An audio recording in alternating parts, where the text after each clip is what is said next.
মধ্যপ্রাচ্যে নতুন করে আগুন জ্বালিয়েছে দখলদার ইসরায়েল ও ইরানের মধ্যকার সরাসরি সংঘর্ষ।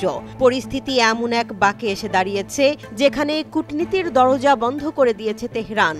ওমান ও কাতারের মধ্যস্থতায় যুদ্ধবিরতির উদ্যোগ চললেও ইরান স্পষ্ট জানিয়ে দিয়েছে প্রথম হামলার প্রতিশোধ না নেওয়া পর্যন্ত তারা কোনো আলোচনার টেবিলে বসবে না। রয়টার্সের এক অনুসন্ধানী প্রতিবেদনে উঠে এসেছে ইরান কাতার ও ওমানকে সরাসরি জানিয়েছে প্রতিশোধের আগ পর্যন্ত শান্তি চুক্তি কিংবা যুদ্ধবিরতির আলোচনায় তারা মোটেই আগ্রহী নয়। নাম প্রকাশে অনিচ্ছুক এক কর্মকর্তা বলেন, ইরানিরা কাতার এবং ওমানকে পরিষ্কার জানিয়ে দিয়েছে ইসরায়েলের প্রথম আগ্রাসনের পূর্ণ জবাব না দেয়া পর্যন্ত তারা কোনো ধরনের প্রকৃত আলোচনা চায় না। এই বক্তব্যে একদিকে যেমন তেহরানের অবস্থান স্পষ্ট, তেমনি প্রশ্নবিদ্ধ হয়েছে ইসরায়েলি সংবাদ মাধ্যমের পূর্ব প্রকাশিত তথ্য। ইসরায়েলি সংবাদ মাধ্যমগুলো দাবি করেছিল ইরান নাকি নিজেই যুদ্ধবিরতির জন্য যোগাযোগ করেছে মধ্যস্থতাকারী দেশগুলোর সঙ্গে, অথচ বাস্তবে ঘটেছে তার উল্টো। তেহরান প্রতিশোধ ছাড়া আর কিছুই ভাবছে না।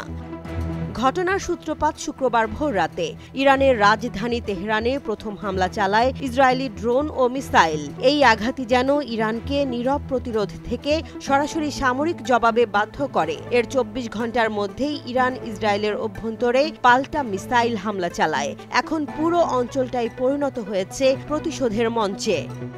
বিশ্লেষকদের মতে পরিস্থিতি কেবল ভয়াবহতার দিকে এগোচ্ছে, আর এই মুহূর্তে ইরান যে কৌশল নিচ্ছে তা একদিক থেকে প্রতিরোধের ভাষা, অন্যদিকে যুদ্ধ দীর্ঘায়িত হওয়ার ইঙ্গিত।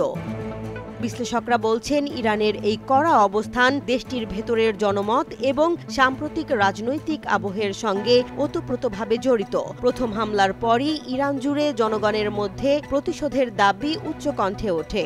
সরকারের ওপর চাপ তৈরি হয় দখলদারের জবাব দাও স্লোগানে। তাই রাজনৈতিকভাবে এখনই আলোচনায় গেলে সেটি অভ্যন্তরীণভাবে দুর্বলতা হিসেবে দেখা হবে।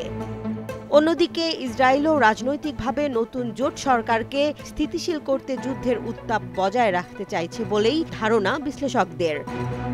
ওমান ও কাতারের মধ্যস্থতা এখনও পুরোপুরি ব্যর্থ হয়নি, তবে ইরানের প্রতিশোধ প্রত্যয়নের সামনে এই চেষ্টা সফল হবে কিনা তা নিয়ে বিশ্লেষকদের দ্বিধা রয়েছে।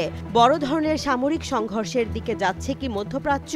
যুদ্ধবিরতির আশায় তাকিয়ে থাকা আন্তর্জাতিক মহল এই প্রশ্নের উত্তর এখনও খুঁজে ফিরছে।